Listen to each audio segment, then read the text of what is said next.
Nesta sessão, vamos falar sobre o PyProcessBook. Os objetivos dessa sessão são aprender a usar os workbooks, aprender a visualizar as informações da planta em tempo real. Vamos também aprender a criar nossos próprios displays e organizar os displays usando os workbooks, e também a realizar os cálculos no Py e a utilizar datasets ou DBC. Mas afinal, o que é o PyProcessBook? O PyProcessBook é um aplicativo que foi desenvolvido para permitir que o usuário visualize os dados coletados da sua planta em tempo real, a partir de qualquer ponto da organização, em formas de gráficos, tabelas, etc. Ou seja, ela permite a aplicação de diferentes metodologias de visualização dos dados. Com esse aplicativo, o usuário pode, por exemplo, construir diagramas que representam a sua planta e adicionar mostradores e gráficos que são atualizados em tempo real. O ProcessBook ele inclui o Visual Basic for Application, VBA, permitindo maior flexibilidade na sua utilização. Isso quer dizer que, caso você queira implementar algo específico com o ProcessBook que não esteja disponível como função básica, muito provavelmente será possível realizar essa implementação utilizando scripts a partir do VBA ou mesmo importando algum controle ActiveX.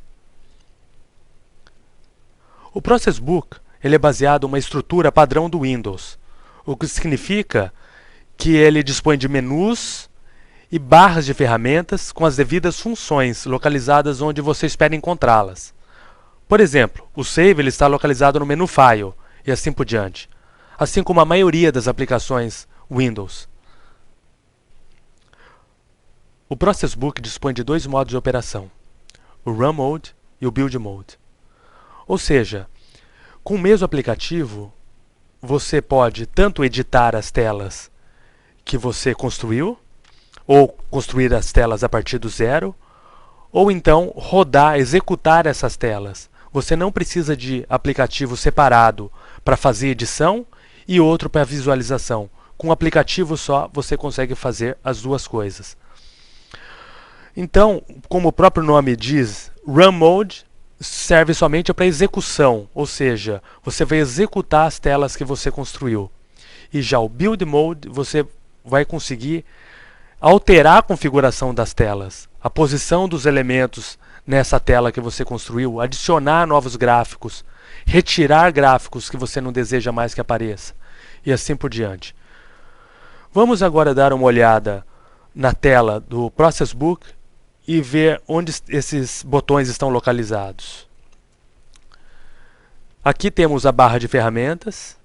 Então, temos os dois botões lado a lado, o Run Mode, representado por essa setinha, e o Build Mode, representado por esse martelo. Vamos primeiro analisar o Run Mode, ou modo de execução, no ProcessBook. Para isso, nós vamos abrir um display de exemplo. Vamos então ao ProcessBook. Aqui no ProcessBook você pode notar que é um arquivo aberto chamado PyDemo. Ele tem extensão PyW. Ele é um workbook de demonstração que acompanha o aplicativo ProcessBook e é muito útil para exemplificar algumas das funcionalidades do ProcessBook. Ele é aberto automaticamente quando você abre o ProcessBook, isso na configuração padrão, mas você poderá desabilitar essa funcionalidade ou especificar que o outro workbook seja aberto no lugar dele. Nós temos diversas pastas com diferentes cores e podemos perceber que em cada uma delas temos um determinado conteúdo. E esse conteúdo pode ser texto, displays, etc. Por exemplo, quando eu seleciono Main Column Bottom e clico em Open, eu abro o display Main Column Bottom. Se eu agora selecionar um outro display e clicar em Open, na janela onde eu tinha o Main Column Bottom, eu abri o Batch Reactor. Agora, se eu clicar de novo em Main Column Bottom e agora New, eu abri o Main Column Bottom em uma nova janela. Resumindo, o botão Open sempre vai abrir o display selecionado na última janela utilizada. E o botão New abre o display selecionado numa nova janela. Deixe-me manter aberto o Main Column Bottom porque ele vai ser útil nas próximas discussões. O display main column bottom é um bom display para usarmos como exemplo porque ele está virtualmente presente em todo o sistema que contém ProcessBook. Esse display aponta para um conjunto específico de tags de teste, cujos valores são gerados aleatoriamente. Esse display funciona com quase todo o sistema Pi instalado mundialmente. Ele é interessante também por outra razão.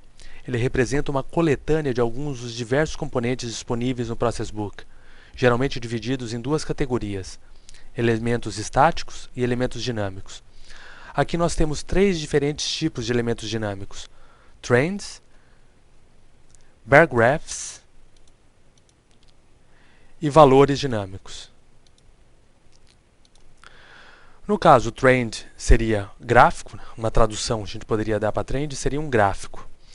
O bar graph seria gráfico de barras, e geralmente a gente usa o gráfico de barras para representar níveis, temperatura, etc. Aqui ele está representando o nível desses tanques e aqui a temperatura dessa coluna. E valores dinâmicos, eles representam um valor de um tag específico, um valor atual de um tag específico. Bom, nós temos também elementos estáticos. Elementos estáticos são mais simples. Por exemplo, são as linhas, as válvulas, os tanques, todo elemento gráfico adicionado, assim como o texto, também é considerado um elemento estático.